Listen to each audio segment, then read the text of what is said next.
Not every empire is built in the spotlight. Some are built in silence, line by line, code by code. While other tech giants shouted about creativity and rebellion, Microsoft did something different. It didn't just sell products. It built the world they would all run on. The story of Microsoft isn't about style or spectacle. It's about power, strategy, and the relentless belief that if you control the software, you control the future. This is how Microsoft quietly took over the world. In 1975, two childhood friends, Bill Gates and Paul Allen, saw something no one else did. Computers weren't just machines. They were platforms, waiting for someone to teach them how to think. So they created a language, BASIC. A few lines of code that would become the DNA of the modern software industry. Microsoft wasn't born from glamour or design, it was born from obsession. From the belief that the future could be written if you knew the code. Then came the deal that changed everything. In 1980, IBM, the titan of technology, asked Microsoft for an operating system. Microsoft didn't have one. But Gates had something better, a plan.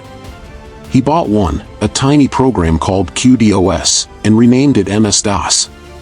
Then he did something no one in the room saw coming. He licensed it to IBM, but kept the rights. Every PC sold made Microsoft stronger. And soon, MS-DOS wasn't just running on IBM's computers, it was running on everyone's. In a single deal, Bill Gates outsmarted the entire industry. MS-DOS made Microsoft rich. Windows made it inevitable. When Windows arrived in 1985, it changed everything. For the first time, computers felt human. Point. Click. Start. It wasn't art. It wasn't rebellion. It was access. Every business, every school, every home, Microsoft wasn't just part of the system. It was the system. By the mid-90s, 9 out of 10 computers on Earth ran Windows. That's not dominance.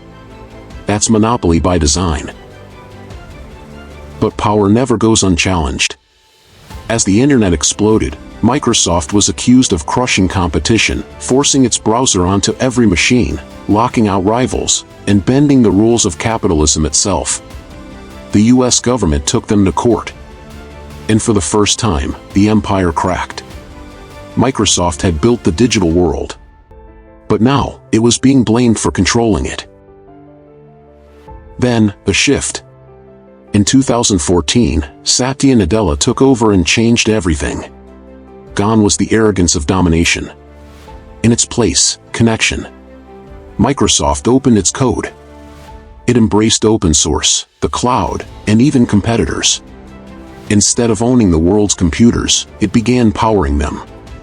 From Netflix to NASA, from Sony to Apple, Microsoft's fingerprints are everywhere. The empire didn't die. It simply moved into the sky. Microsoft's rise wasn't about flash. It was about foundation.